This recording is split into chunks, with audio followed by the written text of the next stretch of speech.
दैववरीष्टं वराहरूपं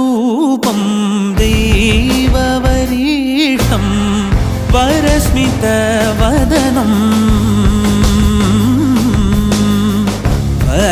वज्रदन्तधर रक्षाकवचम्